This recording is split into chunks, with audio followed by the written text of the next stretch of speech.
શ્રી સ્વામિનારાયણ ભગવાનની જય. ઘણા વર્ષો પહેલાં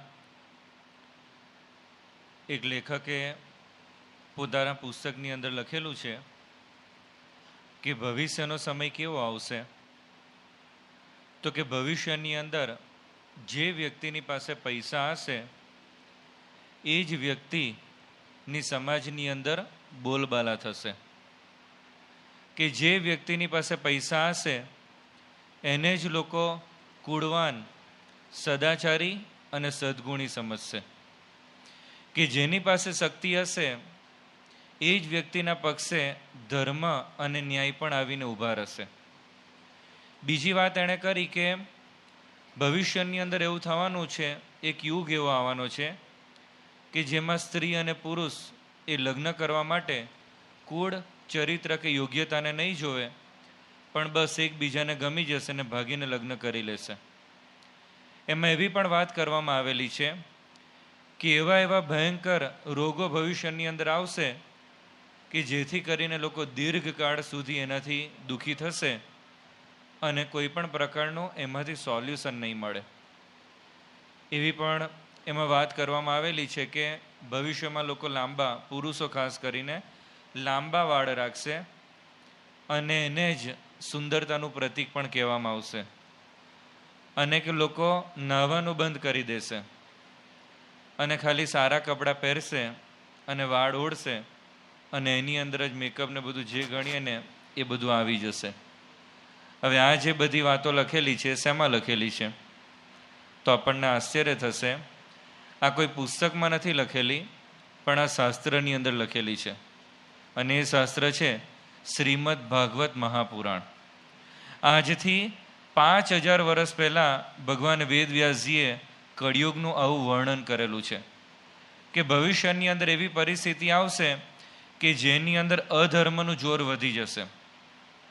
હવે આપણે બધા જ આ બધી વસ્તુ અત્યારે સમાજમાં જોઈએ છે કે આપણી આજુબાજુમાં જે પ્રકારે વ્યાસજીએ 5000 વર્ષ પહેલાં વર્ણન કરેલું છે એ બધી જ વસ્તુ આપણને જોવા મળે છે.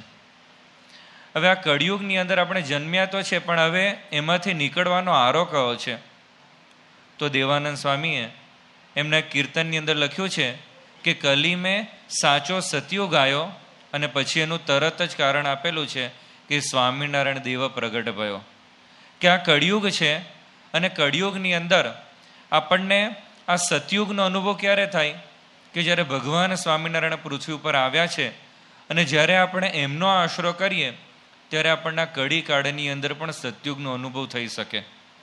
જો આપણે જંગલની અંદર વગડામાં જવું હોય તો એના માટે એવું નક્કી ના કરાય કે વગડો છે ને તમે સાફ સૂફ કરી નાખો, કારણ કે જો હું વગડામાં જઈશ તો મને કાંટા અને કાંકરા વાગશે.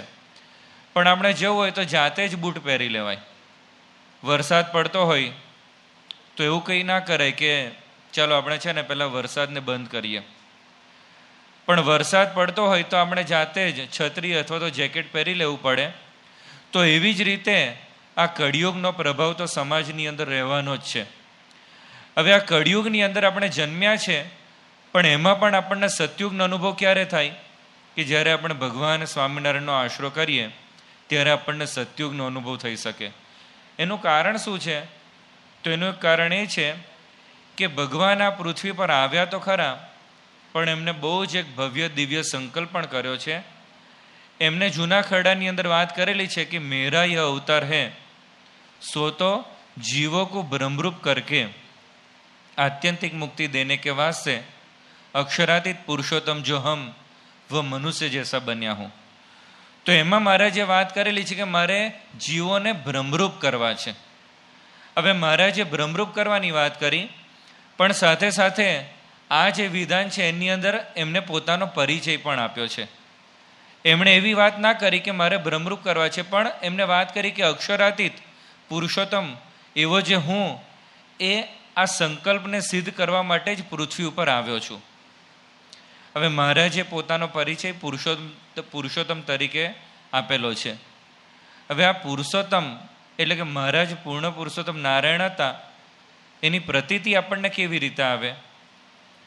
દાખલા તરીકે ન્યાયની અંદર એક લક્ષણ સંબંધી ચર્ચાઓ ઘણી બધી વખત કરવામાં આવે છે. અને એમાં એક ચર્ચા એવી કરવામાં આવેલી છે, એક બેઝિક, જે આમ આપણને ગતિ કરાવે ને કંઈક સમજી શકાય ને એના માટેની ચર્ચા છે. તો એમાં ચર્ચા એવી છે કે ગાયનું લક્ષણ શું છે.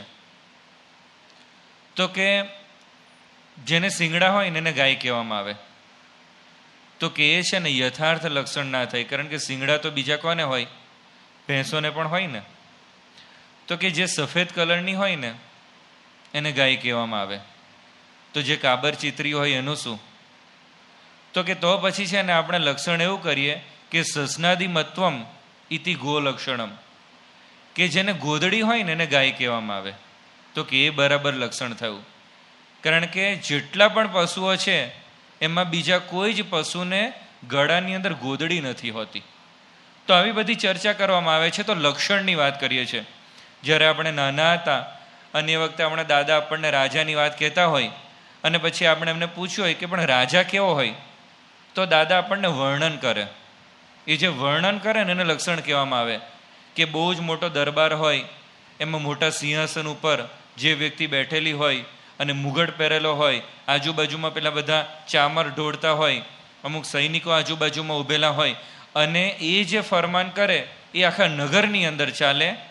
આ જે બધું વર્ણન કરવામાં આવે છે ને એ વર્ણન શું કહેવાય? કે રાજાનું લક્ષણ કર્યું કહેવાય.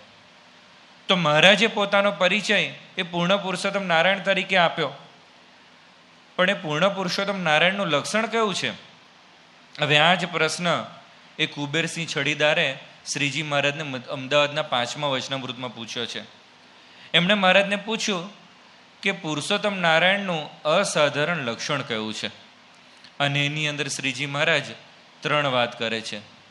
મહારાજે વાત કરી કે અનેક જીવોના નાડી પ્રાણનો સંકેલો કરીને સમાધિ કરાવીને એ પહેલામાં પહેલું લક્ષણ છે, એટલે કે સમાધિ પ્રકરણ. ત્યાર પછી બીજી વાત એવી કરી કે લક્ષાવધિ મનુષ્યને નિયમનમાં રાખવા એ પણ પૂર્ણ પુરુષોત્તમ નારાયણનું લક્ષણ છે. અને ત્રીજી વાત કરી કે અક્ષરાધિક મુક્તોને નિયમનમાં રાખવા એ પુરુષોત્તમ નારાયણનું ત્રીજું લક્ષણ છે.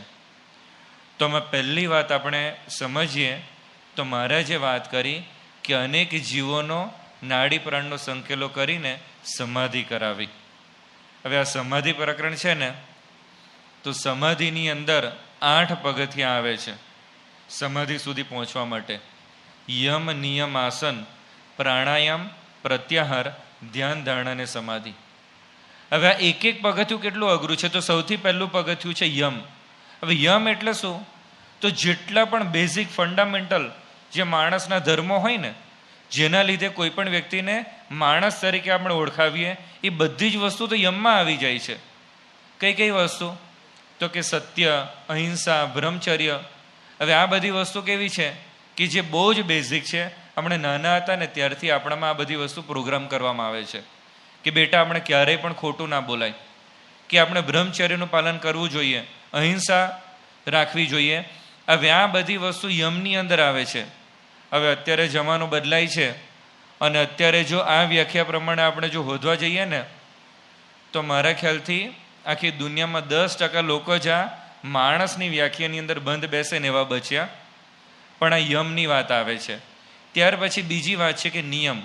નિયમ એટલે એક પગથિયું આગળ, કે જેની અંદર વ્રત, સ્વાધ્યાય, શૌચ આ બધા ગુણો હોય. વ્રત એટલે આજે ચાતુર્માસમાં આપણે વ્રત કરીએ છીએ તો એવા પ્રકારના જે વ્રતો કરતા હોય. સ્વાધ્યાય કે જે શાસ્ત્રોનું પઠન કરવાનું, પાઠન કરવાનું, આ બધી વસ્તુને નિયમની અંદર મૂકવામાં આવેલી છે. ત્યાર પછી ત્રીજી વસ્તુ છે કે આસન. 84 જુદા જુદા પ્રકારના આસનો છે. અત્યારે જે આપણે પલાઠી વાળીને બેઠા છે ને એને સુખાસન કહેવાય છે. હવે આસન એ પગથિયું સિદ્ધ કર્યું ક્યારે કહેવાય? તો આ 84 જુદા જુદા પ્રકારના આસનો છે. દરેક આસનની અંદર 3 કલાક જ્યારે આપણે સ્થિર બેસી શકીએ ત્યારે આસન પગથિયું સિદ્ધ કર્યું કહેવાય.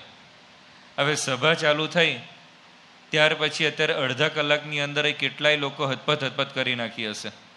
બોલો, આપણે સુખાસનની અંદર બેઠેલા છે ને તોય આપણી આવી હાલત છે.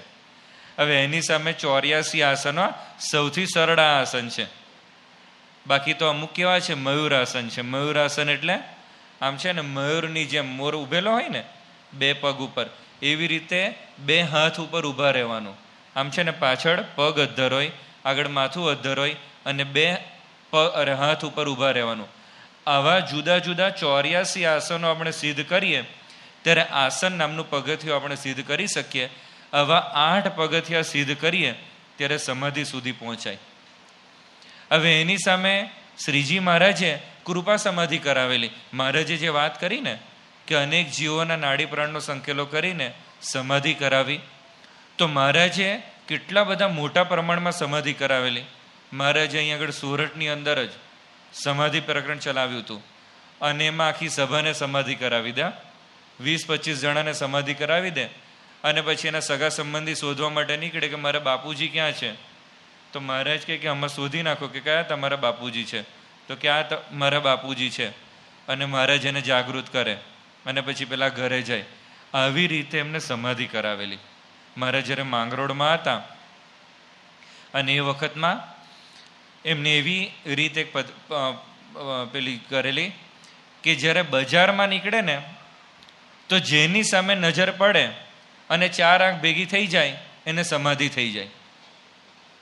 એટલે મહારાજ પછી લિટરલી જ્યારે બજારમાં નીકળે ત્યારે ટપોટપ બધા દુકાનના પાટિયા પડવા માંડ્યા. કોઈ પેલો ડોન નીકળ્યો હોય ને અમુક ફિલ્મોમાં આપણે જોયું હોય કે પેલો નીકળ્યો હોય ને ટપોટપ બધી દુકાનો પડવા માંડે.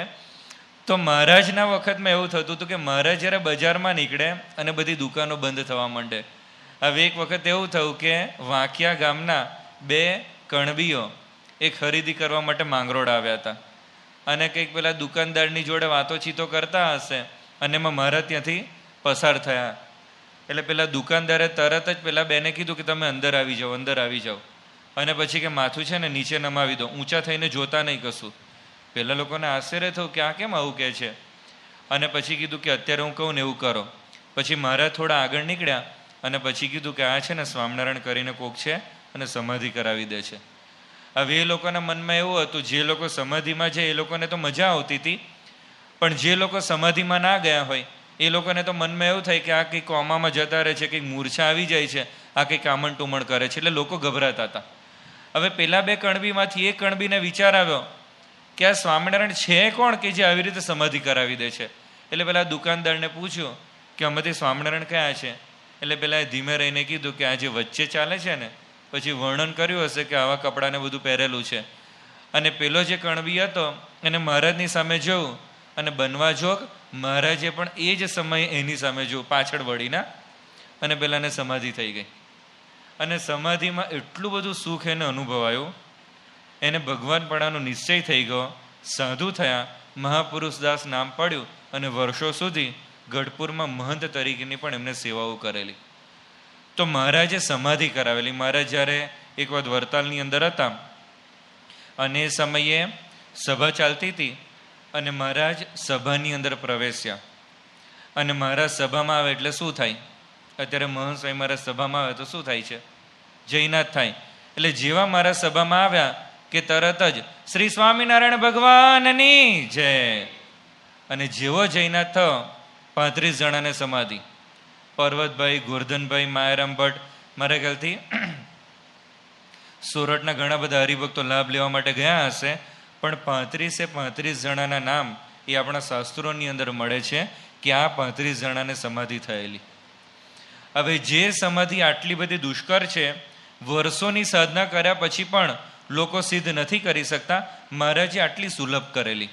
મહારાજ જ્યારે આણંદ ગયા હતા અને આણંદમાં એમનું ભયંકર અપમાન થયું હતું અને બધાએ જે આણંદના લોકો હતા એ લોકોએ કાંટા, કાંકરા અને ધૂળ ને પેલું છાણ અને બધું મહારાજના આખા સંઘ ઉપર નાખ્યું હતું. અને જે કાઠી દરબારો હતા એ બધા દરબારોના તો હાથ પણ તલવાર સુધી પહોંચી ગયા હતા કે આજે તો ખરાખરીનો ખેલ કરીએ. પણ મહારાજે ઈશારાથી એમને રોક્યા હતા. ત્યાર પછી આખો સંઘ વરતાલ આવ્યો અને વરતાલ આવ્યા અને પછી બધા કાઠી દરબારોએ મહારાજને વાત કરી કે મહારાજ તમે છે ને બહુ ભૂંડું કર્યું. તો કે કેમ, શું થયું? તો કે હવે છે ને અમને કોઈ નોકરી ઉપર પણ નહીં રાખે, કે આ બધા બાયલા જેવા છે કે શ્રીજી મહારાજની સાથે ગયા હતા અને માર ખાઈને પાછા આવ્યા, ભગવાનનું અપમાન કરાવ્યું. હવે તખો પગી ત્યાં આગળ હતો હવે તખો પગી એ પાછો જોબન પગીનો ભાઈ, અને એ પણ ખૂંખાર બધો ગુંડા જેવો હતો પહેલાં તો. એટલે પછી એને વાત કરી કે મારા જેટલા લોકોએ તમારું અપમાન કર્યું છે ને આણંદમાં, એ બધાને સરખા કરી નાખીશ, પકડીને સીધા કરી નાખીશ. કારણ કે આમાં પણ પાછું ખબર તો પડે જ ને, અત્યારે પણ કંઈક બધું પેલા રમખાણો થાય તો એમાં 10-15 મુખ્ય ગુંડાઓ તો ખબર જ હોય ને કે આ લોકોને જ પકડવાના હોય. એટલે કે જેટલા લોકોએ તમારું અપમાન કરાવ્યું છે ને એ લોકોને તો હું સીધા કરી જ નાખીશ. અને મહારાજે શું કર્યું? મહારાજે દાણા હાથમાં લીધા અને ચોકમાં વેર્યા, અને થોડી વાર થઈને બધા ચકલા ત્યાં આગળ આવ્યા અને ચણવા લાગ્યા. અને મહારાજ આ ચકલાની સામે જોઈ અને બધી જ ચકલીઓને સમાધિ થઈ ગઈ.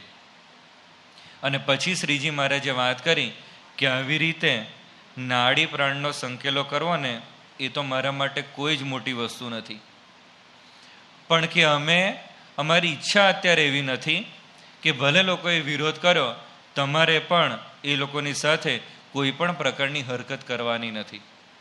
તો જો મહારાજે ચકલીઓને પણ સમાધિ કરાવેલી છે. ક્યારેક શંકા પણ જતી હતી, મહારાજ જ્યારે અમદાવાદમાં હતા અને સભામાં 10-15 જણાને સમાધિ થઈ ગઈ, અને એમાં કેટલાક વિરોધી લોકો હોય ને, અથવા તો અમુક પેલા બોર્ડર લાઈન જેવા બેઠેલા હોય. હવે એ લોકોને મનમાં વિચાર આવ્યો કે આ લોકો છે ને કદાચ નાટક કરતા હશે. નહીં, ઘણીવાર એવું હોય છે કે પેલા ધર્મગુરુ હોય પણ એમના પેલા જે શિષ્ય હોય ને એ લોકોને પ્રોગ્રામ કરેલા હોય, અને પેલા લોકો એવી રીતે જ બધું કરતા હોય. એટલે કે આ લોકો કદાચ એમના જ શિષ્યો હોય અને નાટક કરતા હોય. કારણ કે આમાં કેવું છે કે જે વ્યક્તિ ઊંઘતી હોય ને એની જગાડવાની સહેલી છે, પણ જે જાગતી હોય ને એને જગાડવાની અઘરી પડતી હોય છે. એવો અનુભવ થાય. સવારે ઘણી વખત આપણે જાગી ગયા હોય પણ જાગવું ના હોય ને પછી ગમે એટલા ઘરવાળા આપણને ગોદા મારે ને આપણે પડી રહીએ, એવું થતું હોય છે. લગભગ બધાને અનુભવ હશે. એટલે પેલા લોકોના મનમાં શંકા ગઈ, અને શ્રીજી મહારાજે એ વખતે વાત કરી કે જે વ્યક્તિને સમાધિ થઈ હોય એ વ્યક્તિને શરીર ઉપર તમે કંઈક બાળો અથવા તો કાપો ને તો પણ એની અસર ના થાય, કે તમારે પારખા કરવા હોય ને તો કરી નાખો. અને પેલા જે લોકોને શંકા ગયેલી એ લોકોએ મૂળજી નામના એક ભક્ત હતા અને એમના શરીર ઉપર જલતા અંગારા મૂક્યા, પણ પેલાને કોઈ જ પ્રકારની અસર ના થઈ. એ તો કારણ કે સમાધિની અંદર હતા. તો જો આવી રીતે પારખા પણ થતા હતા. બીજી વસ્તુ શું છે કે આ સમાધિ પ્રકરણ છે ને એ મહારાજે શાસ્ત્રીજી મહારાજના વખતની અંદર પણ અમુક ટાઈમ પીરિયડ માટે ચાલુ કર્યું હતું. એકદમ શરૂઆતના વર્ષોની અંદર સ્વામિનારાયણ પ્રકાશની અંદર એના લેખો પણ આવેલા છે. અને એક પોલેન્ડનો માણસ હતો મોરિસ ફ્રીડમેન. હવે આ મોરિસ ફ્રીડમેનને મનમાં વિચાર આવ્યા કરે કે આ સમાધિ થાય છે, આ કેટલું સાચું હશે. એટલે આપણે એક હરિભક્ત શંકરલાલ ઠાકર અમદાવાદના, તો એમને ત્યાં આ મોરિસ ફ્રીડમેન આવ્યો હતો. અને ત્યાર પછી એને પોતે નોંધ કરેલી વાત, એણે વાત કરી કે જ્યારે મેં ત્યાં પ્રવેશ કર્યો અને એક બાલિકા અને એક બાઈને સમાધિ થયેલી હતી, અને થોડી વાર થઈ અને પછી એ લોકો કોઈક પૂજા કરતા હોય ને એવી ચેષ્ટા કરવા લાગ્યા, અને પછી એમણે અંતરિક્ષમાંથી કંઈક ઝીલવા માટેનો પ્રયત્ન કરતા હોય એવી રીતે ખોબો ધર્યો, અને કે મારી આંખ સામે એમના હાથની અંદર રાતી સાકર પડી. પછી કે 5 કલાક પછી એમના હાથની અંદર 5-6 બદામો પડી. કે એ લોકો જ્યારે સમાધિમાંથી જાગ્યા ત્યારે મેં એમને પૂછ્યું કે તમે સમાધિમાં શું જોયું, અને પછી એ લોકોએ જે પ્રમાણે વર્ણન કર્યું ને એ પ્રમાણે મને 100% પ્રતીતિ છે કે એ લોકોને ખરેખર સમાધિ થઈ હતી. કે એમણે શાસ્ત્રીજી મહારાજની વાત કરી કે શાસ્ત્રીજી મહારાજ એમને સમાધિમાં આવ્યા હતા, અને કે જુદા જુદા લોકોની અંદર, એટલે જે લોક હોય ને જુદા જુદા, ત્યાં આગળ અમારી યાત્રા કરાવેલી. તો એ જે વાત કરેલી એના ઉપરથી મને પ્રતીતિ આવે છે કે ખરેખર સમાધિ થઈ હતી. એણે એ પણ વાત કરી કે મને મનમાં થયું કે આ લોકો કંઈક યુક્તિ નથી કરતા ને, એટલે કે મૂર્તિ અને જે લોકોને સમાધિ થઈ હતી એના કપડાં પણ મેં તપાસ્યા, પણ કોઈ પ્રકારની યુક્તિ પ્રવૃત્તિ એમાં મને જોવા ના મળી. અને પછી એમણે વાત કરી કે એ જે પ્રસાદી હતી એ મને પણ એ લોકોએ આપી હતી ખાવા માટે, અને કે આ જે વસ્તુ કહું છું એ મેં નજરે જોયેલી કહું છું. આ એવું નથી કે કોઈકે મને કીધેલી છે અને હું કહું છું, પણ મારી નજર સામે અંતરિક્ષમાંથી આ લોકોના હાથની અંદર સાકર અને બદામ પડેલી. એટલા માટે કહું છું કે જે લોકોને પારખા કરવા હોય એ ત્યાં આગળ જાય તો 100% એ લોકોનો અનુભવ થશે કે આ સમાધિ સાચી હતી. તો જો સમાધિ પ્રકરણ શ્રીજી મહારાજે જે પુરુષોત્તમ નારાયણના અસાધારણ લક્ષણો કયા છે એમાં આ પહેલું લક્ષણ બતાવ્યું કે પુરુષોત્તમ નારાયણ હોય એ સમાધિ બીજાને કરાવી શકે. બીજી વાત કરી કે લક્ષાવધિ મનુષ્યોને નિયમનમાં વર્તાવવા. હવે આ નિયમન વસ્તુ છે ને બહુ અઘરી વસ્તુ છે કે નિયમનમાં અત્યારે જમાનો કેવા છે કે મા બાપને અનુભવ થતા હોય છે કે ઘણી વખત પોતાના દીકરાને દીકરી પણ નિયમનમાં નથી રહેતા ને આપણી ઈચ્છા વિરુદ્ધ લગ્ન કરી નાખીએ, એવા પણ બધા પ્રસંગો થતા હોય છે. અને શ્રીજી મહારાજનો આપણને વિચાર કરીએ કેવા કેવા માણસો એમના નિયમનની અંદર વર્તાતા. તો અર્ધેસર કોટવાલ, આપણે એમનું નામ સાંભળેલું છે. કેટલું મોટું વ્યક્તિત્વ હતું. 23 વર્ષની ઉંમરે ઈસ્ટ ઇન્ડિયા કંપનીમાં એમને પ્રવેશ કરેલો સામાન્ય મહેતાજી તરીકે, અને ત્યાર પછી અમીન, પ્રિન્સિપાલ, ન્યાયાધીશ, દિવાન, કમિશનર અને કોટવાલ સુધી પહોંચ્યા હતા. હવે કોટવાલ એટલે પોલીસ કમિશનર છે ને અત્યારે, લગભગ એવા ટાઈપની એમની પદવી હતી. અને એ વખતમાં સુરત એ ગુજરાતનું સૌથી વધારે વસ્તીવાળું શહેર ગણાતું હતું. હવે સૌથી વધારે વસ્તીવાળું પણ હતું, પણ સાથે સાથે સૌથી સુરક્ષિત પણ એ કહેવાતું. તેનું કારણ શું હતું? તો કે આ જે અર્ધેસરભાઈ હતા એમણે જેટલા પણ બધા ગુંડાઓ અને બધા લૂંટારાને બધા હતા એ બધાને દામી દીધા હતા. 6.5 ફૂટની હાઈટ હતી અને 7 ભાષાઓ ઉપર પ્રભુત્વ હતું. અને જ્યારે ગાયકવાડને ખબર પડી કે આવી રીતે અર્ધેસર કોટવાલ છે એ બહુ જ પ્રભાવશાળી માણસ છે, એમણે અર્ધેસર કોટવાલને ઓફર કરેલી કે 5,000 રૂપિયા હું તમને દર મહિને આપીશ, તમે મારે ત્યાં નોકરી કરવા માટે વડોદરામાં આવી જાઓ. હવે 5,000 રૂપિયા એટલે એ વખતમાં સોનાનો ભાવ કેટલો હતો? 13 રૂપિયે તોલો હતું. 13 રૂપિયે તોલો સોનું હતું. અત્યારે કેટલો છે?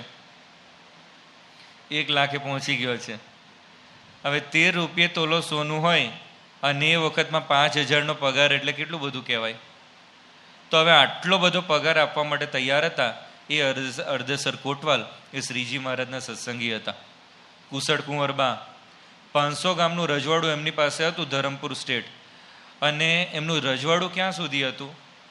તો અત્યારે જે આપણું દાદરમાં મંદિર છે ને મુંબઈની અંદર, હવે એની નજીકમાં બીજો એક વિસ્તાર છે મહિમ કરીને, છેક ત્યાં સુધી એમનું રજવાડું હતું. હવે અત્યારે જો એમની પાસે આ બધો વિસ્તાર હોત તો મારા ખ્યાલથી આખા વિશ્વના સૌથી પૈસાદાર માણસ એ ગણાતા હતા. આટલું બધું તો છેક મુંબઈ, અડધું પોણા ભાગનું મુંબઈ એમાં આવી જાય. હવે આટલું મોટું રજવાડું હતું. એ કુશળ કુંવરબા છે એ મહારાજને પોતાનું રજવાડું આપવા માટે તૈયાર થયા હતા. અને મહારાજના અનન્ય ભક્ત હતા. કુંડળના હઠિયા પડઘર. આ પણ પાછું જુદા પ્રકારનું વ્યક્તિત્વ. એમને ગુસ્સો એટલો બધો હતો ને, અમુક લોકો એકદમ જ હાઈલી ઇન્ફ્લેમેબલ હોય છે, એમને તમે અડી ના શકો, તરત જ ભડાકો થાય, એવા ટાઈપના હતા. એક વખત રાત્રે લઘુ કરવા માટે ઉઠ્યા અને કંઈક અંધારામાં, એ વખતમાં સ્ટ્રીટ લાઇટ ને એવું તો કશું હોય નહીં, એટલે પછી ગાડું ભટકાયું.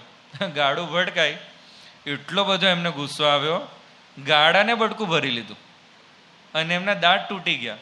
હવે કેટલો બધો ગુસ્સો કહેવાય. આપણે એવું સાંભળ્યું છે કે કૂતરાને બટકું ભરી લે, નહીં અમુક વખત ગુસ્સો આવે ને એવા પ્રસંગો થયા છે. કૂતરાને બટકું ભરી લે. થોડા સમય પહેલા આવ્યું હતું કે બિહારમાં એક પેલો સાપ હતો ને, નાગ કહે છે, સમાચારમાં તો એવું આવ્યું હતું. તો એક છોકરું છે ને એને કંઈક નાગને બટકું ભરી લીધું અને પેલો નાગ મરી ગયો. કારણ કે પેલી એની જે ઝેરની ગ્રંથિ તો ગળામાં હોય, પાછળ કંઈક બટકું ભર્યો હશે. પણ આ જે હોથિયો પડઘર છે એ ગાડાને બટકું ભરી લે. આટલા બધા હાઈલી ઇન્ફ્લેમેબલ હતા. અને શ્રીજી મહારાજ એમને દીક્ષા આપી, નિર્માનંદ સ્વામી નામ પાડ્યું હતું. પછી બધા હરિભક્તો એમને પૂછે કે હવે તમને ગુસ્સો નથી આવતો? તો એ વાત કરે કે ગુસ્સો તો હોથિયો પડઘરને આવતો હતો, હવે તો આ નિર્માનંદ બની ગયા છે. તો જો આવા લોકો પણ એ શ્રીજી મહારાજ એમના આશ્રિત થઈને રહેતા હતા. માંગરોળમાં એક મેઘજી કરીને હતો, મેઘજી કંદોઈ. હવે આ જે મેઘજી કંદોઈ હતો ને એ તંત્ર વિદ્યાના માર્ગે આગળ વધેલો હતો. અને કેવી કેવી વિદ્યાઓ એને સિદ્ધ કરેલી? તો કે સમુદ્ર ઉપર ચાલે પણ પગ ભીના ના થાય. હવે પહેલાં તો ચાલવાનું જ અઘરું છે, અને ચાલે તો પાછા પગ ભીના ના થાય, તો કેટલું અઘરું કહેવાય. અને કે અગ્નિની ઉપર આસન કરે અને છતાં પણ ઊણી આંચ ના આવે. હવે આવી પણ સિદ્ધિ એને કરેલી કે સૂકાનું લીલું કરે ને લીલાનું સૂકું કરે. આવી સિદ્ધિ એને હાંસલ કરેલી. વૃક્ષ ઉપર પેલા અડદના દાણા નાખે અને પેલું વૃક્ષ સુકાઈ જાય. કે મોહન મારણ અને વશીકરણ. આ જે 3 પ્રકારની વિદ્યાઓ છે એ 3 વિદ્યાઓ એને સિદ્ધ કરેલી હતી. તો આ પેલો મેઘજી છે એ આ તંત્ર વિદ્યાના માર્ગે આગળ વધ્યો. હવે મેઘજીને મનમાં વિચાર આવ્યો કે મારે છે ને બહુ જ મોટા માસને પોતાના શિષ્યો બનાવી દેવા છે. એટલે પછી એને બ્રાહ્મણોની 84 કરી. હવે એ 84ની અંદર કોઈક બ્રાહ્મણે કીધું કે તું અમારે પાછળ પડેલો છે ને અમને શિષ્ય બનાવવા માટેના પ્રયત્ન કરે છે, પણ આ સ્વામિનારાયણ છે ને એ પણ બ્રાહ્મણ છે, કે તું એને શિષ્ય બનાવી દે તો એની પાછળ જેટલા પણ બધા હજારો બધા ભક્તો છે ને એ બધા તારા શિષ્ય બની જશે. એટલે એને મનમાં વિચાર્યો કે આ છે ને સારી વસ્તુ છે કે એક જ વ્યક્તિને આપણે શિષ્ય બનાવી દઈએ, એની સાથે સાથે કેટલા બધા શિષ્ય બની જાય. એટલે પછી એને માંગરોળમાં જે આપણે બધા હરિભક્તો હતા એ લોકો ઉપર કામણ ટુમણ કરવાનું ચાલુ કર્યું. હવે કામણ ટુમણ કરવા માટેનો પ્રયત્ન કરે પણ પેલા હરિભક્તો ઉપર અસર ના થાય. એમાં એક હરિભક્તને તો ખબર પડી કે આ કંઈક આવું બધું કરે છે, તો એ તો સીધો પેલા મેઘજીને મોડામોડ જીભે ચોપડી આવ્યો. એ કે અમે છે ને સ્વામિનારાયણની કંઠી પહેરેલી છે, એટલે તું ગમે એટલું કરીશ ને અમારો વાળ વાંકો નથી થવાનો, આવું પેલાને કહી આવ્યો. અને પછી તો પેલો મેઘજી છે ને વધારે ચંચડાયો કે હવે તો કંઈક કરવું પડે. અને પછી એણે શું કર્યું, તો પછી એને 52 જેટલા વીરોને બોલાવ્યા અને કે સ્વામિનારાયણને વશ કરી નાખ. પણ પેલા વીરોએ કીધું કે આ તો ભગવાન છે, એની સામે અમારું કશું ના ચાલે. ત્યાર પછી એને બીજી એક કંઈક સિદ્ધાસનમાં બેસીને જોગણી સામેની દીપ શિખાની સામે નજર રાખીને સતત બેસી રહેવાની, આવી કોઈક સાધના કરી. પછી જે શરીરની અંદર પેલા ષડચક્ર કહેવાય છે ને, ષડચક્ર કંઈક આમ અહીંયા આગળ હોય છે ને એવી રીતે 6 ચક્ર લાઈનની અંદર બતાવે છે, આપણે ક્યાંક ફોટામાં જોયું હશે. એટલે આ જે બધા ચક્ર છે એ ચક્રની ગતિ બધી ભેદવાની એને ચાલુ કરી. અને પછી એને મૂલાધાર, સ્વાધિષ્ઠાન, મણિપુર એ ભેદતો અનાહત ચક્ર સુધી પહોંચ્યો. એમાં કંઈક હશે કે 6 ચક્રની ગતિની તમે ઉપર જાઓ અને તમારામાં પાવર આવી જાય એવું કંઈક હશે, એવું આપણે અનુમાન કરીએ છીએ. હવે આ 4થા ચક્રમાં પહોંચ્યો ને ત્યાં આગળ હલવાઈ ગયો. અને પછી એટલો બધો હલવાઈ ગયો એનાથી બહાર પણ ના આવાય અને આગળ પણ ના જવાય. હવે અહીં સુધી તો બરાબર હતું, પણ પછી જે એને નાડી પ્રાણ હતા ને એ બધા તૂટવા લાગ્યા અને પછી વેદના થવા લાગી અને એટલા બધા બૂમ બરાડા પાડવા લાગ્યો, કારણ કે સખત ત્રિશંકુ જેવી એની હાલત થઈ હતી, ફસાઈ ગયો. અને એના જે સગા સંબંધી હતા એ લોકોએ પછી શ્રીજી મહારાજને કહેવડાવ્યું કે તમે આમાં કંઈક કરો, આ તો જબરજસ્ત હલવાઈ ગયો છે. અને પછી મહારાજ એના ઘરે ગયા અને જમણો ચરણ છે એની છાતી ઉપર મૂક્યો અને પેલું મેઘજી છે એને જાણે વીજળીનો કરંટ લાગ્યો એમ ઝટકો લાગ્યો અને જેવો એ જાગ્રત થયો કે તરત જ શ્રીજી મહારાજના ચરણની અંદર પડી ગયો. તો જો લક્ષાવધિ મનુષ્યને નિયમનમાં વર્તાવવા, એક વખત વડોદરાની અંદર ગાયકવાડની જે કચેરી હતી દરબારમાં એક ચર્ચા નીકળી અને એમાં અમુક લોકોએ વાત કરી કે આ સ્વામિનારાયણ છે ને એ ખરેખર ભગવાન હોવા જોઈએ, કારણ કે એમના જે સત્સંગી સ્ત્રી પુરુષો છે એ જે પ્રકારે નિયમો પાડે છે આજના જમાનામાં એવા પ્રકારના નિયમો પાડવા અઘરા છે.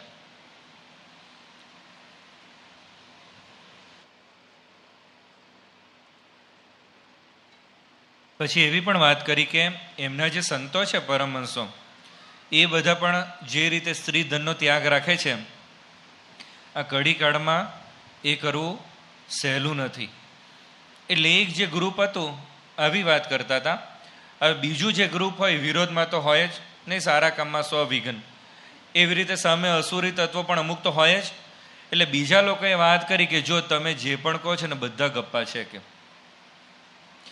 કે આ કડી કાળમાં બ્રહ્મચર્ય પાડવું ને એ શક્ય જ નથી. કે રામચંદ્ર ભગવાનના વખતમાં ખાલી હનુમાનજી એવા હતા કે જે બ્રહ્મચર્ય પાડતા હતા. કૃષ્ણ ભગવાનના વખતમાં ખાલી ભીષ્મ પિતામહે બ્રહ્મચર્ય પાડ્યું હતું. આજે આ કડી કાળની અંદર એક પણ વ્યક્તિ બ્રહ્મચર્ય ના પાડી શકે.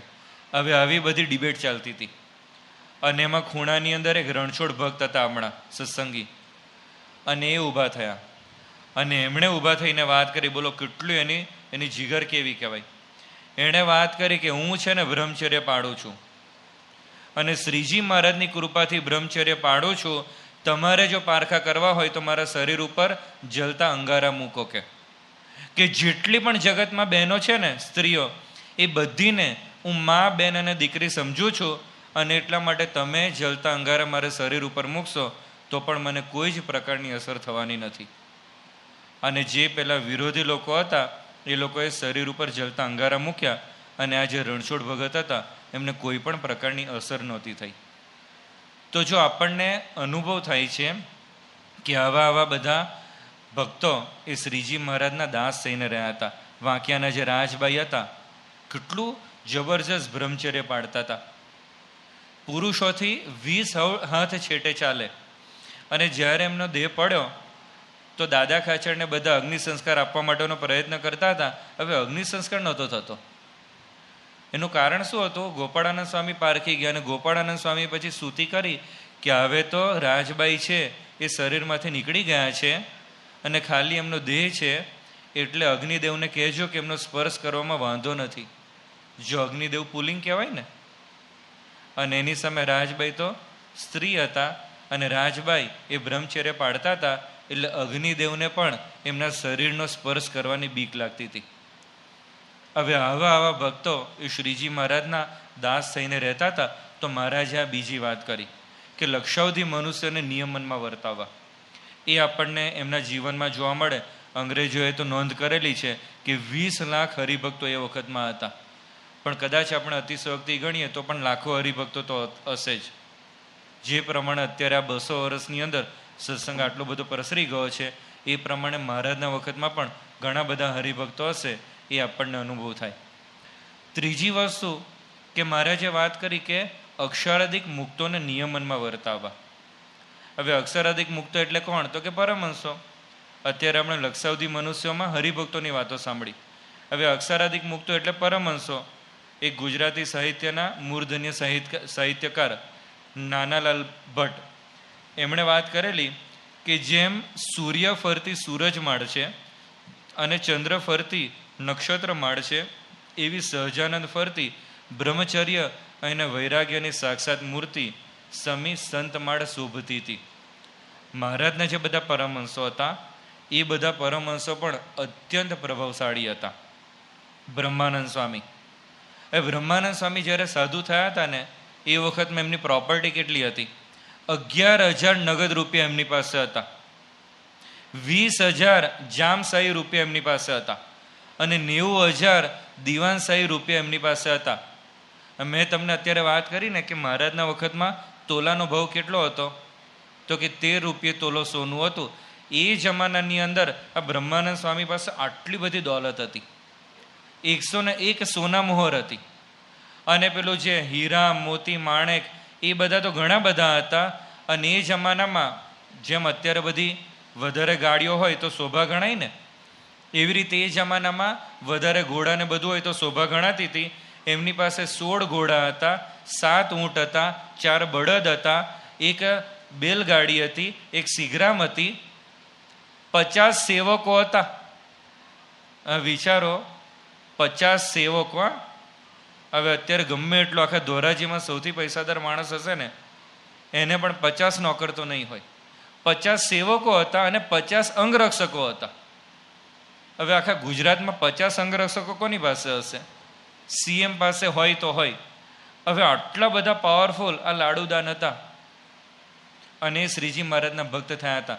એમની પાસે કળાઓ કેટલી હતી? 24 કળાઓ એમને સિદ્ધ કરેલી હતી. એ જ્યારે ત્યાં આગળ પેલું પિંગળ શાળામાં અભ્યાસ કરતા હતા, કેવી કેવી કળાઓ એમને સિદ્ધ કરેલી? તો કે નૃત્ય કળા. નૃત્ય કળા એટલે એ વખતમાં જે શાસ્ત્રીય બધા નૃત્ય બધા હશે, દાખલા તરીકે તાંડવ છે, ભરતનાટ્યમ છે, એ બધું એ શીખેલા હતા. અત્યારે જે પેલા બોલિવૂડના પેલા જે રોક એન્ડ રોલ ને બધા ડિસ્કો નહીં આવડતા હોય, પણ જે શાસ્ત્રીય જે બધા નૃત્યો હતા એ બધા એમને આવડતા હતા. બીજી વાત કે નાટ્ય કળા. નાટ્ય કળા એટલે શું? તો કે નાટક કરવાની. આવી એ કળા પણ એમને બહુ જબરજસ્ત હસ્તગત કરેલી. જ્યારે મહારાજે અમદાવાદમાં મંદિર બનાવ્યું, અને એ વખતમાં પેલા એક ગોપી ભટ્ટ કરીને હતા, અને ગોપી ભટ્ટને મહારાજે મંદિરનો વહીવટ આખો સોંપેલો હતો. હવે આ ગોપી ભટ્ટ છે ને, વહીવટ જેવો એમના હાથમાં આવ્યો ધીમે ધીમે પૈસાને બધું આવવા લાગે અને પછી થોડો બગાડાઈ પેસવા માંડે. એટલે પછી એ શું કરવા લાગ્યા તો કે ચાકડી પહેરીને મંદિર પર ચડી જાય, ગમે ત્યાં પાનની પિચકારી મારે. એટલે બધા હરિભક્તો તો એમનાથી હેરાન પરેશાન થઈ ગયા. અને પછી બધાએ મહારાજને ફરિયાદ કરી કે મહારાજ હવે આ ગોપી ભટ્ટને આખો વહીવટ સોંપેલો છે, પણ આ છે ને અઘરી વસ્તુ છે. અને પછી મહારાજે આખો કેસ બ્રહ્માનંદ સ્વામીને સોંપ્યો. અને બ્રહ્માનંદ સ્વામીને કીધું કે તમે આ જે કેસ છે એ સોલ્વ કરો, કારણ કે મૂળ પ્રોબ્લેમ એ હતો કે ગોપી ભટ્ટના નામે દસ્તાવેજ થયેલો હતો.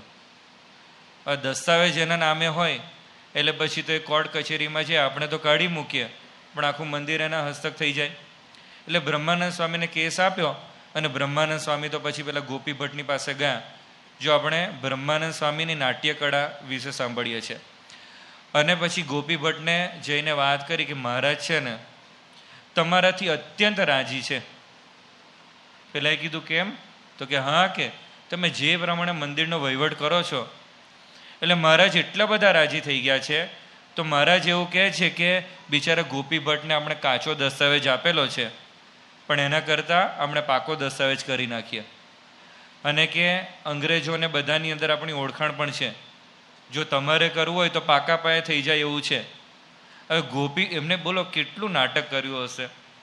ગોપી ભટ્ટને બાકી ખબર ના પડે કે મારી કેટલી ફરિયાદો થઈ છે.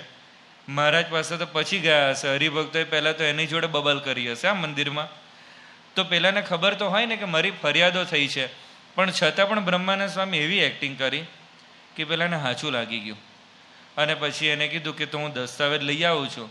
અને પછી કીધું કે તમે તાત્કાલિક લઈ આવો, આ કામ તો આપણે વહેલી તકે પૂરું કરીએ. અને પેલા દસ્તાવેજ લઈને આવ્યા, બ્રહ્માનંદ સ્વામીના હાથમાં મૂક્યો. અને બ્રહ્માનંદ સ્વામીએ શું કર્યું, તરત જ એ દસ્તાવેજ છે ને એ મોઢામાં મૂકીને ખાઈ ગયા. કાગળ ખાઈ જઈએ તો બહુ વાંધો નથી આવતો, લગભગ બધાએ ખાધો હશે નાના હશે ત્યારે આપણે. તો કેમ આવું કર્યું? તો આ છે ને સૌથી ટૂંકો રસ્તો હતો પેલો દસ્તાવેજ નાશ કરવા માટેનો. આપણને થાય કે સળગાવવા માટે પેલી દિવાસળી પેટાવી તો પડે ને. આ તો જેવો હાથમાં આવ્યો ને બીજી સેકન્ડે મોઢાની અંદર. અને પછી કીધું કે ગોપી ભટ્ટ હવે તમે અહીંથી નીકળો, કે મહારાજ તમારેથી રાજી નથી, કુરાજી છે, તમે જે ધંધા કરો છો. એમ કરીને આ ગોપી ભટ્ટનું સંકટે તાળ્યું હતું. પણ બ્રહ્માનંદ સ્વામી એમની નાટ્ય કળા એ આપણને જોવા મળે છે. પછી કે તરણ વિદ્યા, તરવાનું પણ શીખેલા અને લાંબા સમય સુધી શ્વાસ રોકી રાખવાનું. પછી કે હસ્ત લાઘવ એટલે કે તલવાર, ભાલા, બરછી એ બધું ચલાવવાનું એમને ફાવતું હતું. પાકશાસ્ત્ર એટલે કે રસોઈ, ભીમસેન ને એ લોકો અમુક ગ્રંથો લખેલા છે એવું કહેવાય છે રસોઈ શાસ્ત્રના, એ બધા એ શીખેલા હતા. શિલ્પકળા, હવે શિલ્પકળા પણ એમને બહુ સારી રીતે આવડતી હતી. જ્યારે પેલું વરતાલનું મંદિર બનતું હતું અને એ વખતમાં એમણે પેલા કારીગરને વાત કરી કે અહીં આગળ છે ને ડબલ કમાન કર ને, એમણે તોરણ અને બધું સિંગલ હોય છે ને તો ડબલ કમાન કરવાની વાત કરી. પેલા એ કીધું કે એ બધું મને ના ફાવે, તો તું તો કારીગર છે. કે કારીગર છું પણ હું તો જૂનું મંદિર હોય ને એમાં જ કંઈક નાના મોટા સુધારા કરીને નવી ડિઝાઇન તૈયાર કરું છું. એટલે કે આ ડબલ કમાન છે ને તો કંઈ સિલેબસમાં જ નથી. કે હવે એવા પાછા હોય છે અમુક સિલેબસ વગરના. ઘણા વર્ષો પહેલાંની વાત છે, ત્યાં આગળ પેલું વડોદરામાં MS યુનિવર્સિટી છે, એમાંથી એક જણો પાસ આઉટ થયો હતો અને ટાટાની અંદર એને નોકરી લીધેલી. અને કંઈક એવી ગફલત કરી કે ટાટાનું આખું બોઇલર ઉડાવી દીધું હતું. અને પછી પેલાનું ઇન્ટરવ્યૂ લીધું કે લા તો એ બોઇલર આખું ઉડાવી દીધું, તને ખબર ના પડી કે બોઇલર છે ને મેં ઓપ્શનની અંદર કાઢેલું. હવે એ રીતે ઓપ્શનમાં એ લોકો કાઢતા હોય છે. એટલે એને વાત કરી હશે કે મેં તો છે ને આ બધું ઓપ્શનની અંદર કાઢેલું. બ્રહ્માનંદ સ્વામીએ કીધું કે તે છે ને રાજવલ્લભ અને પ્રસાદ મંડન એ શાસ્ત્રો નથી વાંચ્યા? તો કે ના, બ્રહ્માનંદ સ્વામીએ આ શાસ્ત્રમાંથી ડબલ કમાનની ડિઝાઇન તૈયાર પેલી દોરી આપી અને પેલા કારીગરને કીધું કે આ પ્રમાણે તું કમાનો દોર. તો જો બધી જ આવી 24 વિદ્યાઓ એમને સિદ્ધ કરેલી. પછી અભિધાન કોશ એટલે કે જે પણ શબ્દ હોય ને એના પર્યાયવાચી શબ્દો જુદા જુદા જે પણ હોય એ બધાનું મુખપાઠ કરેલું. આખી ડિક્શનરી સમજો ને, ડિક્શનરીનો મુખપાઠ કરી લેવાનો. હવે વિદ્વાનો છે ને ડિક્શનરીનો મુખપાઠ શેના માટે કરે? સંસ્કૃતના વિદ્વાનો પણ એવું કરે છે કે જ્યારે પણ કોઈ ગર્ભિત અર્થ કોઈક શબ્દનો હોય તમે જો પર્યાયવાચી શબ્દોનો મુપાટ કર્યો ને તો તમને તરત જ ખબર પડે કે આ જગ્યાએ આવી રીતે આનું પ્રયોજન કરવામાં આવેલું છે. અને એમને મહારાજ માટે બ્રહ્માનંદ સ્વામીએ 1019 જુદા જુદા શબ્દનો પ્રયોગ કરેલો છે. તો 24 જેટલી કળાઓ એ બ્રહ્માનંદ સ્વામીએ હસ્તગત કરેલી. એક વખત એક જોધપુરના દેવીદાસ બ્રહ્મભટ્ટ એ બ્રહ્માનંદ સ્વામીની પાસે આવ્યા અને કીધું કે મારે છે ને તમારી જોડે અષ્ટાવધાન કળાનો પ્રયોગ કરવો છે, કે એની સ્પર્ધા કરવી છે. હવે અષ્ટાવધાન એટલે શું? અવધાન એટલે શું? કે વૃત્તિ. ને પેલું સાવધાન કહીએ છીએ ને, એટલે કે સાવધાન થઈ જાઓ. એવી રીતે અવધાન એટલે આવી રીતે વૃત્તિ એને ક્યાંક જોડવી. પણ અષ્ટાવધાન એટલે શું? વૃત્તિને 8 જુદી જુદી જગ્યાએ જોડવાની અને છતાં પણ 8 વસ્તુઓને સિદ્ધ કરવાની. તો પેલો જે આજે પેલો પંડિત આવ્યો હતો ને, એને આવી રીતે વાત કરી કે મારે તમારી જોડે આ અષ્ટાવધાન સ્પર્ધા કરવી છે.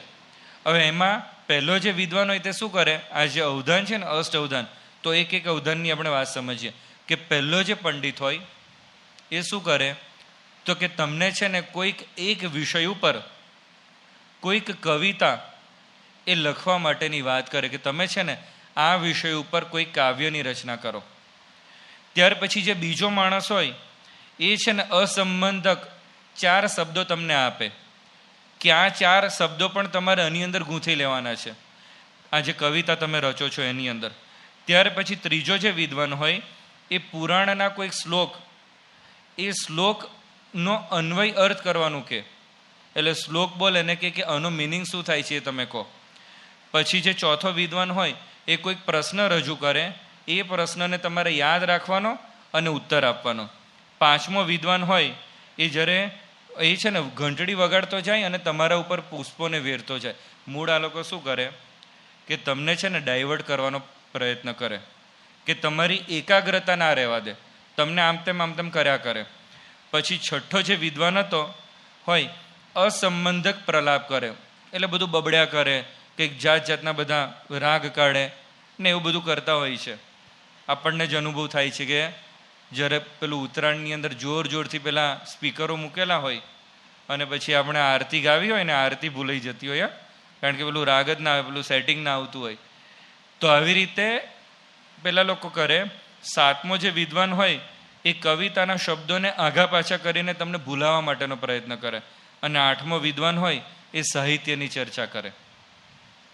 આવી રીતે 8 વિદ્વાનો તમારી પાછળ પડે અને છતાં પણ આ બધી વસ્તુ તમારે કરવાની. સારામાં સારી કવિતા બનાવવાની, એમાં પેલા 4 અસંબંધક શબ્દો હોય એને ગૂંથી લેવાના. આ 4 વસ્તુ તમારે સિદ્ધ કરવાની. પેલા વિદ્વાને વાત કરી બ્રહ્માનંદ સ્વામીને કે મારે તમારી જોડે આવા પ્રકારની સ્પર્ધા કરવી છે. બ્રહ્માનંદ સ્વામીએ કીધું કે આવી નાની વસ્તુમાં પડતો જ નથી, કે એ તો કે મારા છે ને આ શિષ્ય છે વૈષ્ણવ આનંદ, એની જોડે કે તમે પતાવી દો. તમારે 108 શતાવધાન જો મારી જોડે કરવું હોય ને, શતાવધાનની સ્પર્ધા, તો પછી તમે મારી પાસે આવજો. અને પેલો દેવીદાસ છે ને બ્રહ્માનંદ સ્વામીના પગમાં પડી ગયો. બ્રહ્માનંદ સ્વામીને કહેવા લાગ્યો કે લોકો કહે છે કે સ્વામિનારાયણ ભગવાન છે, પણ મારા માટે તો તમે જ ભગવાન છો. તો જો આટલા પાવરફુલ બ્રહ્માનંદ સ્વામી હતા, અને મહારાજ એમની જોડે કેવી રીતે રહેતા હતા, એમને છે ને મહારાજે ક્યારેય પણ સ્પેશિયલ કંઈ કામ રાખ્યા હોય ને એવું નથી કરેલું. એક વખત મહારાજ સભાની અંદર એમણે નિયમ એવો કરેલો કે જે વ્યક્તિને ઝોલું આવે ને એને બેરખો મારવાનો. હવે બ્રહ્માનંદ સ્વામીને ઝોલું આવ્યું એટલે બ્રહ્માનંદ સ્વામીને મહારાજે બેરખો માર્યો.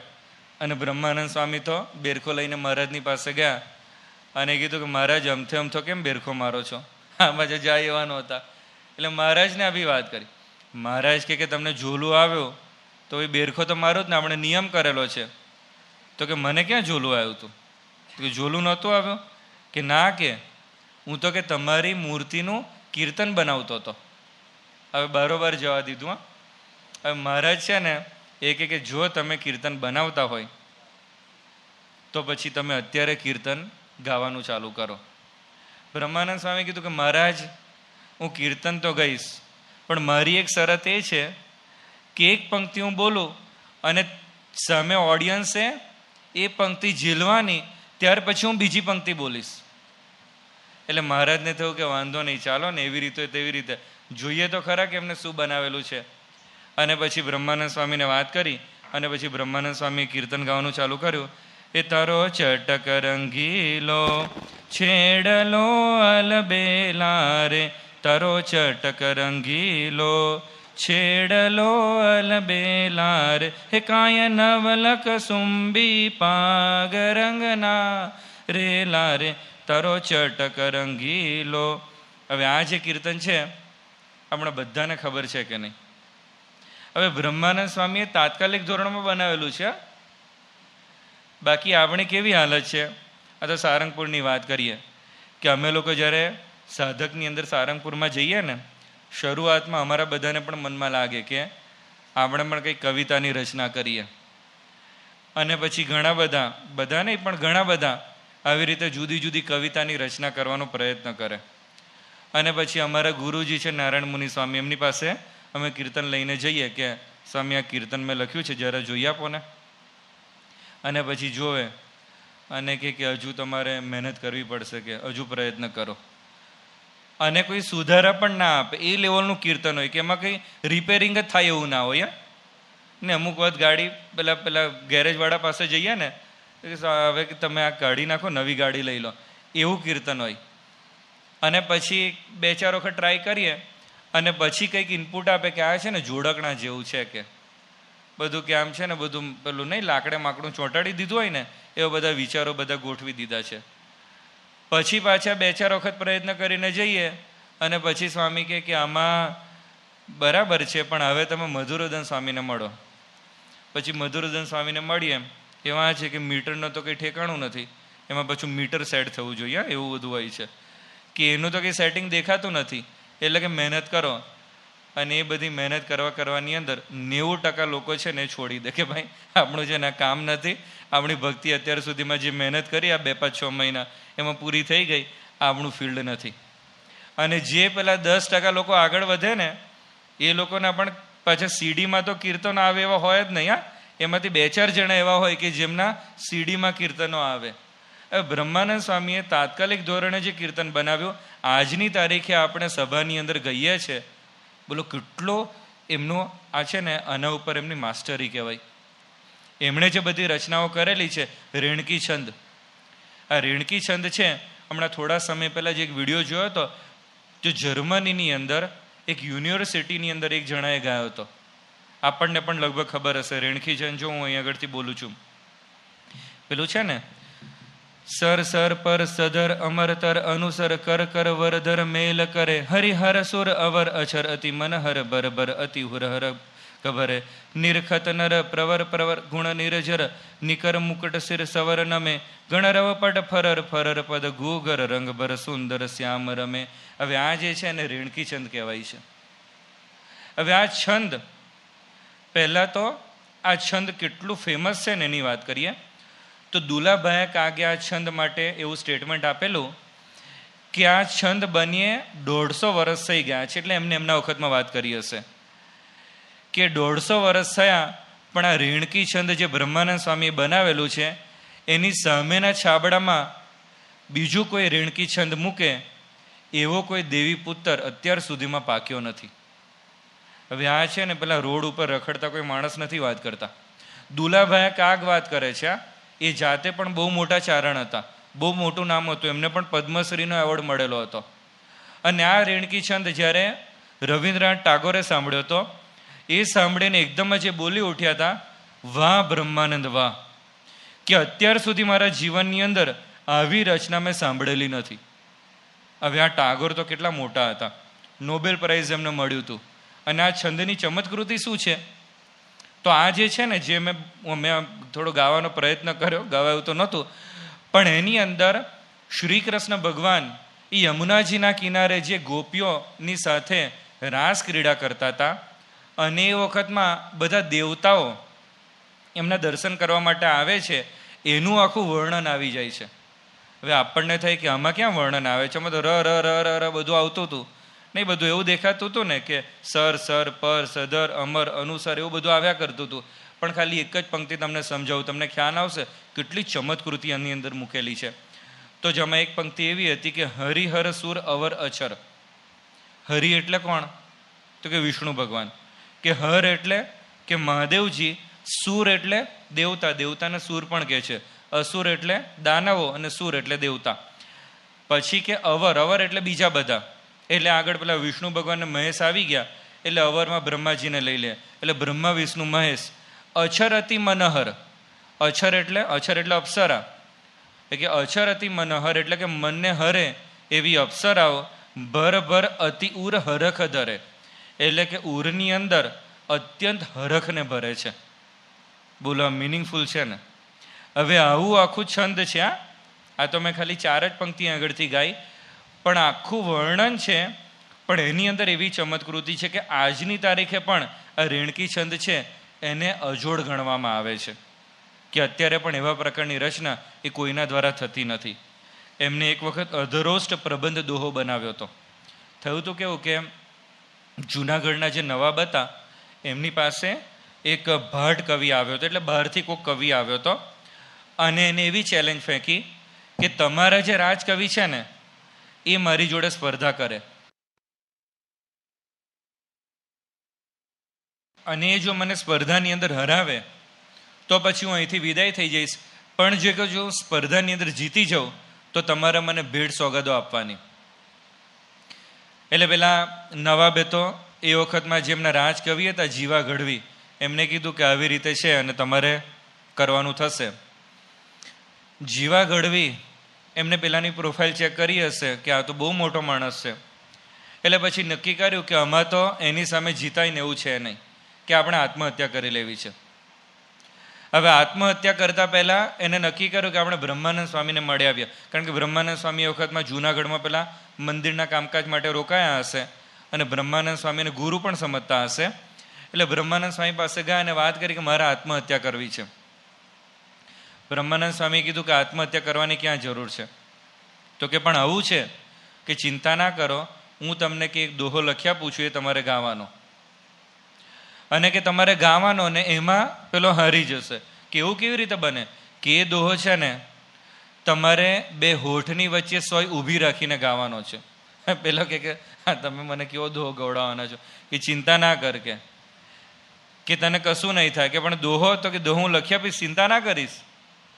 અને પછી બ્રહ્માનંદ સ્વામી કીધું કે પેલો એટલો બધો અભિમાની માણસ છે કે પહેલા તને ચેલેન્જ ફેંકશે કે પહેલા તું પ્રસ્તુત કર, એટલે એ જ્યારે તને ચેલેન્જ ફેંકે તો તારે આ પ્રસ્તુતિ કરી નાખવાની. પેલા જીવા ગઢવીએ કીધું કે ચાલો ડન. અને પછી બ્રહ્માનંદ સ્વામી એમને પેલો દોહો લખી આપ્યો. હવે દોહો કેવો હતો? જો અત્યારે હું બોલું છું, મારા પણ 2 હોઠ ભેગા નહીં થાય, અને આ છે ને પ્રયોગ કરવો હોય ને તો કરજો તમે પણ, કે જેમાં પેલું જે હોય છે ને પેલી દાંત ખોતરવાની સળી લાકડાની, હમણાં સોયનો પ્રયોગ નહીં કરો, પણ એ મૂકીને તમે બોલી શકો ને એવો છે આમ, કારણ કે એવો પ્રયત્ન કરેલો છે. પણ એમને જે બનાવ્યો તો બહુ નાનો દોહો છે. એમાં એમને લખ્યું હતું કે સ્રષ્ટા કારણે સકલ કે દ્રષ્ટા નષ્ટા દેખ. જો આમાં તમે જોજો, હોઠ ભેગા નહીં થાય. સ્રષ્ટા કારણે સકલ કે દ્રષ્ટા નષ્ટા દેખ, કષ્ટા હર નિજ દાસ કે ઈષ્ટા દ્રકી રેખ. જો 2 હોઠ ભેગા નથી થયા. અને મિનિંગફુલ છે. અત્યારે નહીં, અમુક ગાયનો હોય એનો કોઈ મિનિંગ જ ના હોય એવું નથી. આમાં કેવી વાત કરેલી છે કે દ્રષ્ટા નષ્ટા દેખ, કે જેટલું પણ તારી દ્રષ્ટિમાં આવે છે ને એ બધાને તું નાશ થયેલું જો. આ પહેલી વાત કરી. બીજી વાત શું કરી? કે સ્રષ્ટા કારણે સકલ કે, એટલે કે આ સમગ્ર સૃષ્ટિના જે કર્તા છે, સ્રષ્ટા છે, એ શું કરે છે?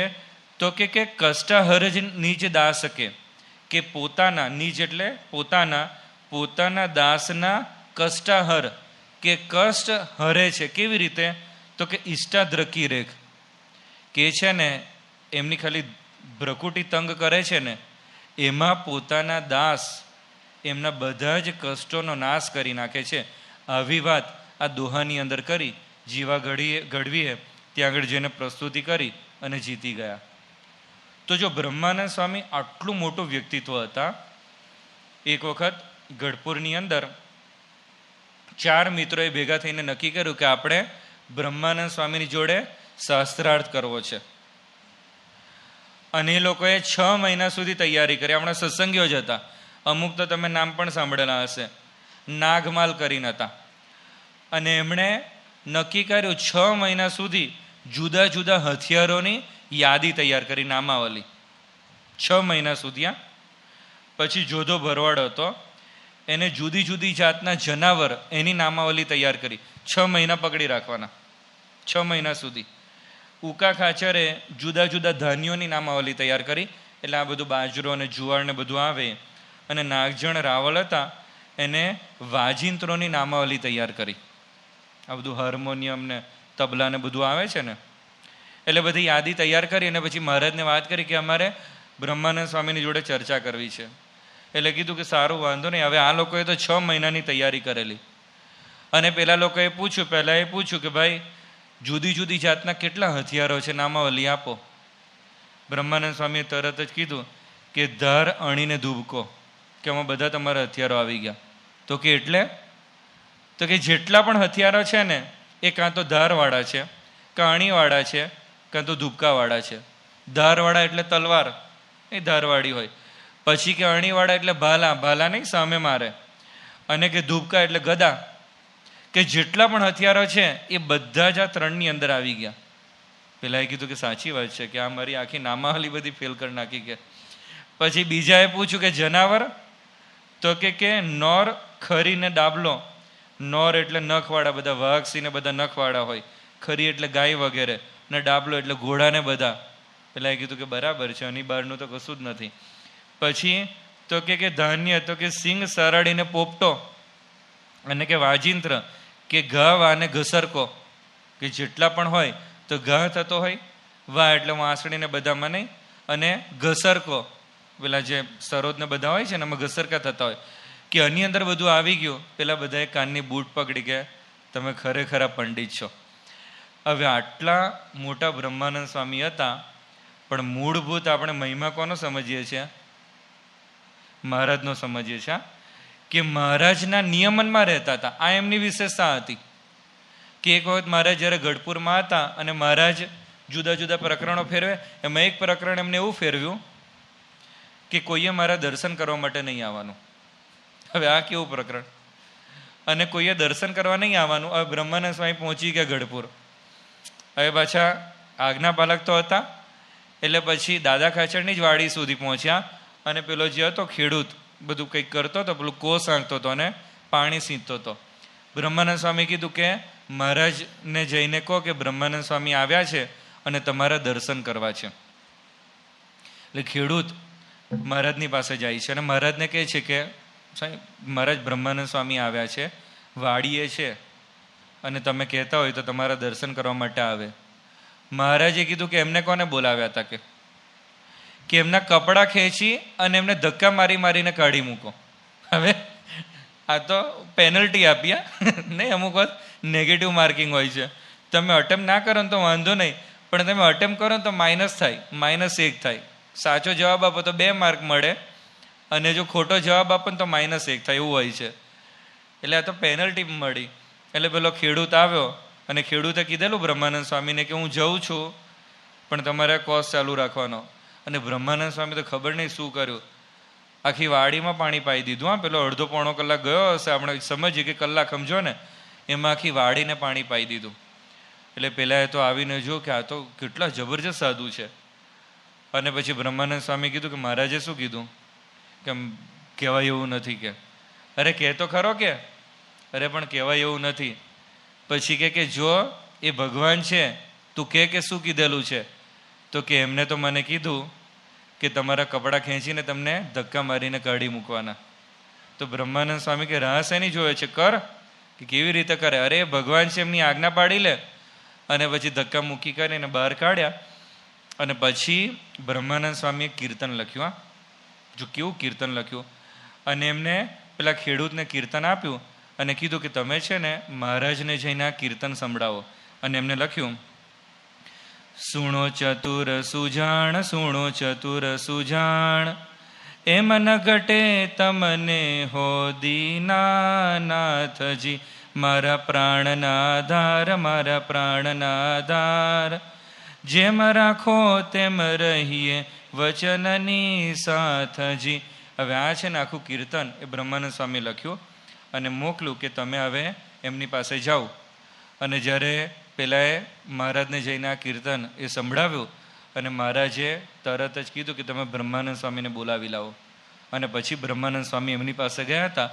પણ જો મહારાજ એમને આવી રીતે ટ્રીટ કરતા હતા, વરતાલનું એમને મંદિર બનાવ્યું અને પછી કોઈકે મહારાજને વાત કરી કે મહારાજ એમને તો એમના સગા સંબંધીને રાજસ્થાનથી બોલાવેલા છે, મૂળે રાજસ્થાનના હતા, અને કે એમને બોલાવેલા છે અને મંદિરમાં રાખે છે.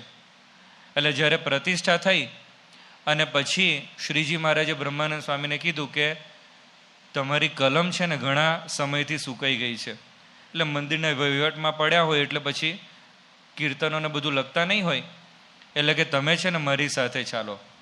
બ્રહ્માનંદ સ્વામી તો 10 IAS ઓફિસરને ઓટીમાં લઈને ફરે એવા હતા. આપણે બધા પ્રસંગો સાંભળ્યા ને, એમને તો ખબર પડી જ જાય કે કોઈકે બત્તી મારી હશે. અને વાંક વગર મહારાજે આવું કર્યું છતાં પણ એમને દાવો નથી કર્યો કે મારો વાંક શું છે.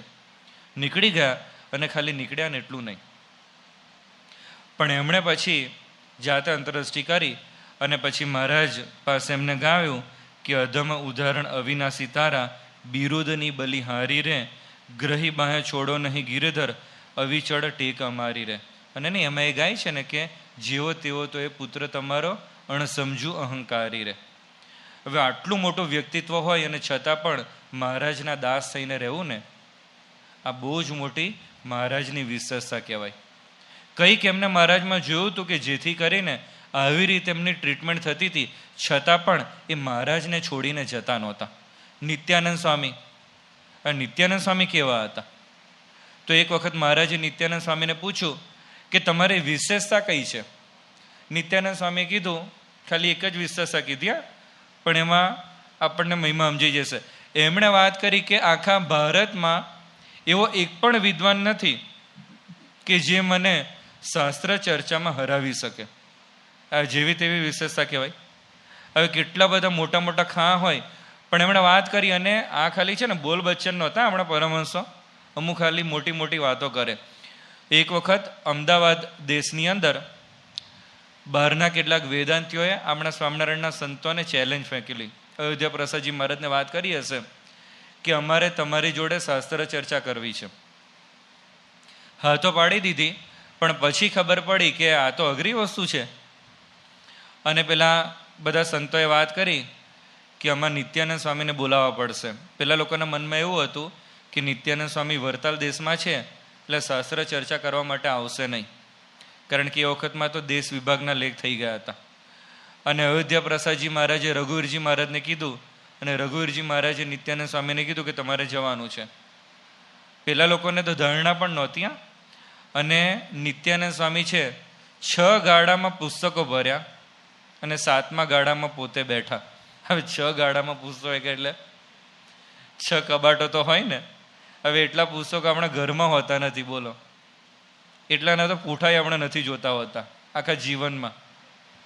હવે આ બ્રહ્માનંદ સ્વામી આટલા બધા પુસ્તક લઈને જતા હોય તો પુસ્તકોમાં શું લખેલું છે ખબર તો હશે ને, વાંચ્યા તો હશે ને.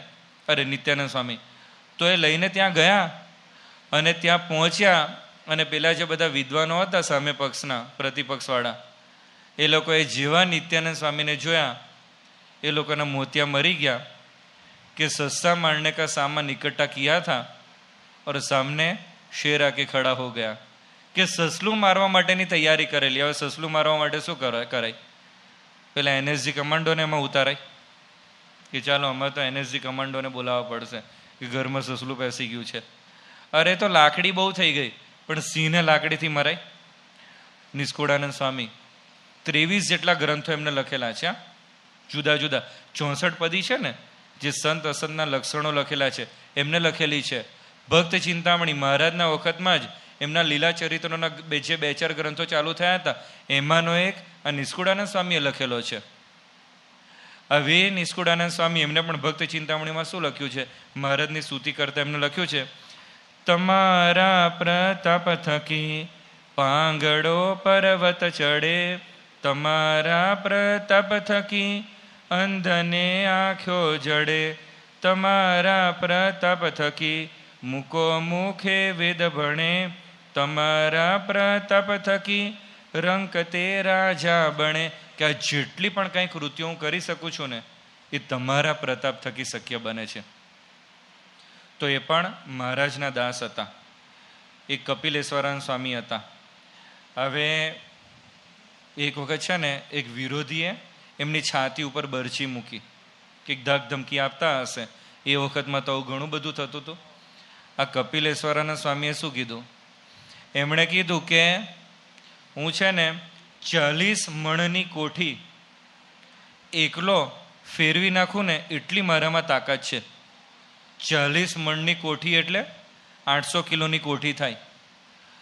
અને કે 20 કિલોના લાડવા તો એકલો જમી જાઉં છું અને તને તો ક્યાંય ફંગોળી નાખું, પણ કે શ્રીજી મહારાજની આજ્ઞા નથી ને એટલે કે હું તને કશું કરતો નથી. હવે આટલી બધી તાકાત હોય અને છતાં સહન કરવાનું. અને એનું કારણ શું? કે મહારાજની આજ્ઞા છે.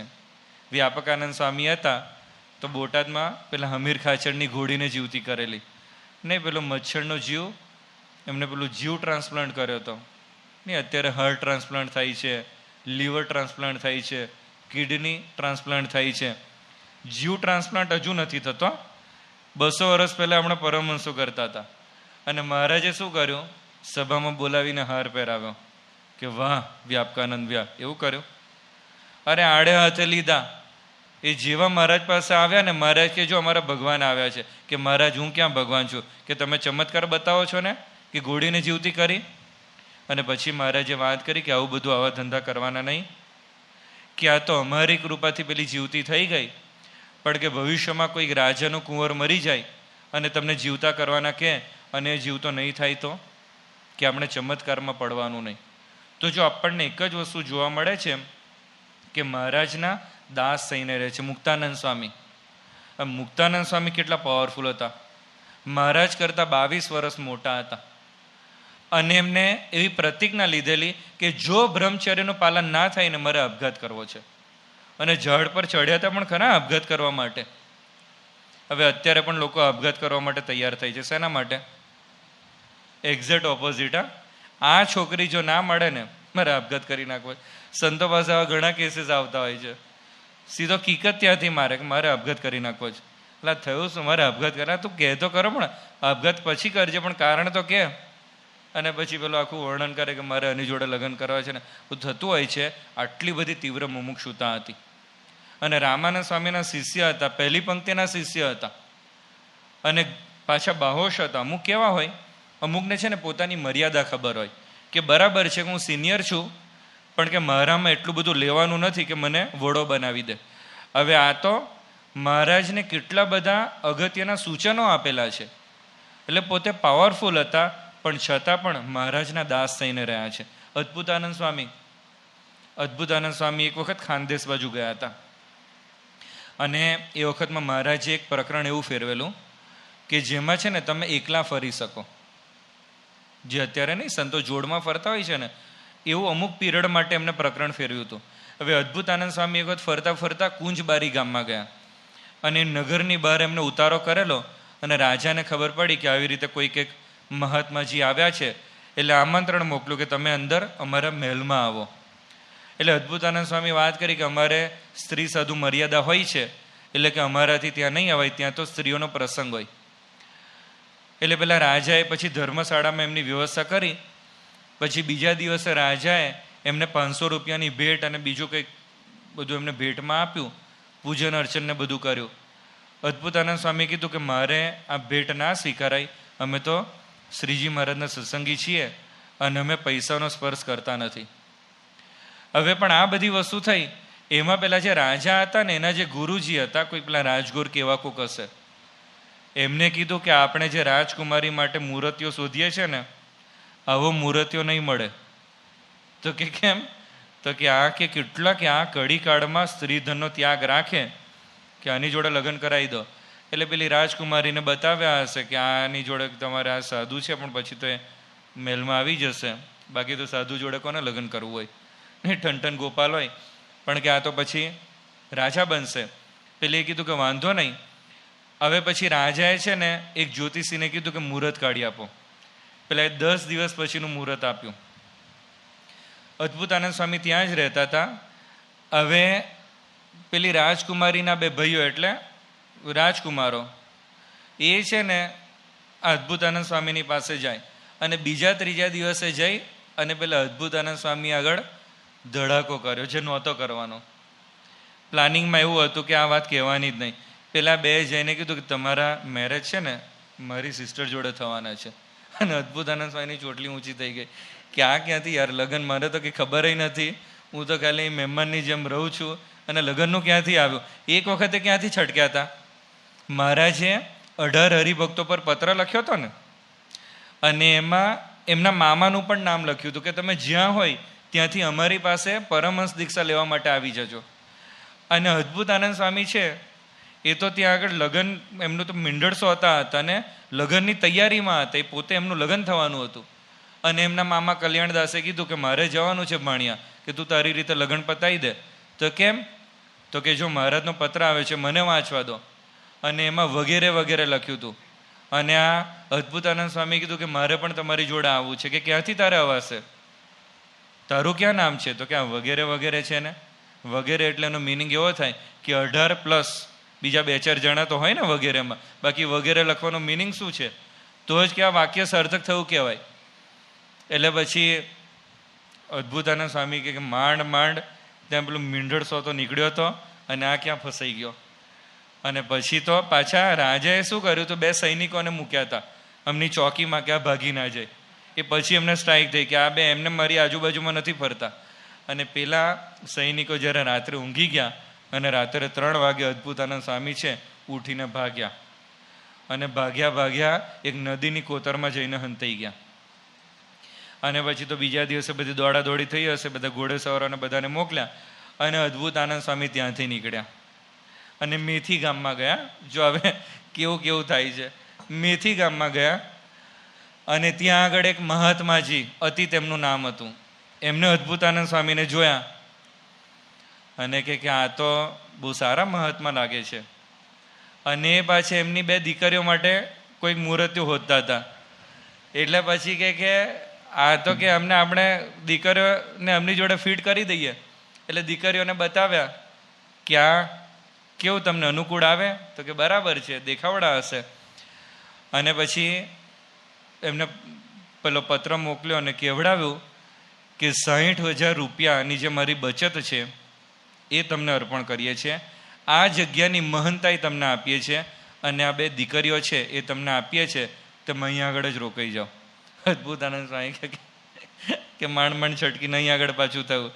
અને પછી કીધું કે મારા ઉતારે જરા હું જઈ આવું, કે મારે વાંધો નથી પણ ખાલી હું એક આંટો મારી આવું. એમ કહીને અદ્ભુતાનંદ સ્વામી જે ભાગ્યા તો મહારાજની પાસે આવી ગયા. પણ જો અક્ષરાધિક મુક્તોને નિયમનમાં વર્તાવા ને એ અઘરું છે. અત્યારે પણ તમે જુઓ કે કોઈક પાવરફુલ માણસ હોય અને થોડું પણ મન દુઃખ થાય ને, નહીં પાર્ટી ચેન્જ કરી નાખતા હોય છે, એવું બધું થતું હોય છે. અને અત્યારે આપણે જોઈએ તો ઘણીવાર ઘરવાળા પણ આપણે નિયમનમાં નથી રહેતા, દીકરા દીકરીઓ નિયમનમાં નથી રહેતા. એની સામે આટલા મોટા વ્યક્તિત્વો એ નિયમનમાં રહેતા હતા. અને કેવી રીતે? તો મહારાજે છે ને એમને કંઈ પંપાડીને નહોતા રાખ્યા. એમણે 114 પ્રકરણો ફેરવેલા. એ પ્રકરણો એટલે વસ્તુ શું છે? તો મહારાજ છે ને અમુક ટાઈમ માટે અમુક નિયમો આપતા હતા. અમુક 6 મહિના ચાલે, અમુક વર્ષો સુધી ચાલે. અને અમુક નિયમો એવા હતા કે જે 1-2 દિવસ સુધી ચાલ્યા હોય. પણ એવા 114 જેટલા જુદા નિયમો હતા. એમાં કેવા નિયમો હતા? તો કે જ્યાં તમને માન મળે ને ત્યાંથી નીકળી જવાનું, કે જ્યાં તમને સારી ભિક્ષા મળે ને ત્યાંથી નીકળી જવાનું. પછી કે એક નિયમ તો એવો આપેલો કે મનને ગમે ને એ નહીં આપવાનું. હવે આ તો કેટલું અઘરું કે તમે જમવા માટે બેઠા અને ખીચડી ખાવાનું મન થયું, ખીચડી નહીં ખાવાની. કે તમને આજે ઈચ્છા થઈ કે અહીં આગળ ફરવા માટે જવું છે, નહીં જવાનું. હવે આપણે મનને ગમે ને લગભગ એ જ બધી વસ્તુ કરીએ છીએ. હવે મનને ગમે એ નહીં આપવાનું. એનો મિનિંગ શું? કે આપણે જેટલી પણ વસ્તુથી આનંદમાં રહીએ છીએ ને, એક પણ વસ્તુ કરવાની નહીં. કેટલું અઘરું આ નિયમ કહેવાય. અવન નિયમ આપેલો એક નિયમ તો એવો હતો કે તમે સૂતા હોય અને ક્યાંક ઝબકીને જાગી જાઓ ને અમુક મચ્છર કરડે ને જાગે, પછી ફરીથી નહીં સૂવાનું, કે લીલા તૃણ ઉપર પગ નહીં મૂકવા. ચોમાસામાં શું કરવાનું? ભૂત પ્રેત કે પેલો ચોર કે વાઘ સિંહ એ તમને દેખાય તો કે બીવાનું નહીં. હવે બીવાનું આપણા હાથમાં છે કે બીવાનું નહીં? હવે બીવાનું આપણા હાથમાં ઓછું છે. પણ મહારાજે આવા બધા નિયમો આપેલા, એની વચ્ચે આ પરમહંસો રહ્યા હતા. મહંત સ્વામી મહારાજે એક વખત મનન આપેલું કે મહારાજ જાતે તો મજાકમાં કહેતા હતા કે જાતે શ્રીખંડ પૂરી જમતા હતા અને પરમહંસોને ખટ રસના ત્યાગનો નિયમ આપેલો. મહારાજે વચનામૃતમાં, હવે વચનામૃતમાં તો ઓડિયન્સમાં કોણ કોણ બેઠા હતા? તો નિત્યાનંદ સ્વામી, મુક્તાનંદ સ્વામી, ગોપાળાનંદ સ્વામી એ બધા બેઠા હતા. પણ તમે વચનામૃતનો ખાલી અભ્યાસ કરજો કે મહારાજ એ લોકોને પણ ઠપકો આપેલો છે. એમની આમ મર્યાદા જાળવેલી હોય ને એવું નથી. મહારાજે ઘણી વખત આવી બધી વાતો કરેલી છે કે તમને તો દિશ જ ના ચડી. હવે ઓડિયન્સની અંદર બ્રહ્માનંદ સ્વામી આ બધા બેઠેલા હોય અને કે તમને ખબર જ ના પડી કઈ દિશામાં વાતો ચાલે છે. આવી બધી વાતો કરેલી છે અને છતાં પણ એ લોકોએ મહારાજને પકડી રાખેલા. તો મહારાજમાં એમને કંઈક તો જોયું હોય ને. જો ભગવાનપણાનો નિશ્ચય જો ના હોય ને તો કોઈ રીતે મહારાજની પાસે રહેવાય ને એવું હતું નહીં. 3000માંથી 800 પરમહંસોને વિરોધી લોકોએ ધામમાં પહોંચાડી દીધા હતા. એનો મિનિંગ કે પેલા 2200 પણ સેફ તો નહીં હોય ને. સીધી જ વસ્તુ છે ને કે મહારાજના દર્શન કરીને જ્યારે ગઢપુરથી નીકળતા હશે, પાછા મહારાજના દર્શન ભેગા થશે કે નહીં એનો ભરોસો નહીં. હવે આટલી બધી વિપરીતતાની વચ્ચે પણ પરમહંસો એ મહારાજના દાસ થઈને રહ્યા હતા. આ એમનું પુરુષોત્તમપણું હતું. તો મહારાજે આવી રીતે બધું ઐશ્વર્ય બતાવ્યું હતું. અને છેલ્લે આપણે જોઈએ તો અક્ષરાતીત પુરુષોત્તમ મહારાજે એવો પ્રયોગ કરેલો છે કે અક્ષરાતીત પુરુષોત્તમ, કે આ બધા જ પરમહંસો હતા. પેખો પરમહંસો 500 પણ ગુણાતીત તો એક, કે આ બધા હતા. પણ એના કરતાં પણ ઉપરના કોણ હતા? તો કે ગુણાતીતાનંદ સ્વામી હતા. એ તો સાક્ષાત અક્ષરબ્રહ્મ હતા. આ બધા પરમહંસો અક્ષરબ્રહ્મ તો હતા નહીં, પણ એમના કરતાં પણ મહારાજનો સાચો પરિચય કયો છે? તો આ 3 જે લક્ષણો આપણે જોયા એ તો એમનો પરિચય છે, પણ યથાર્થ પરિચય નથી. એમનો યથાર્થ પરિચય તો એ છે અક્ષરાતીત પુરુષોત્તમ, કે અક્ષર કરતાં પણ પર એવા પુરુષોત્તમ. તો એવા શ્રીજી મહારાજે આવા ભવ્ય સંકલ્પ કરેલો છે કે મારે બધાને ભ્રમરૂપ કરવા છે.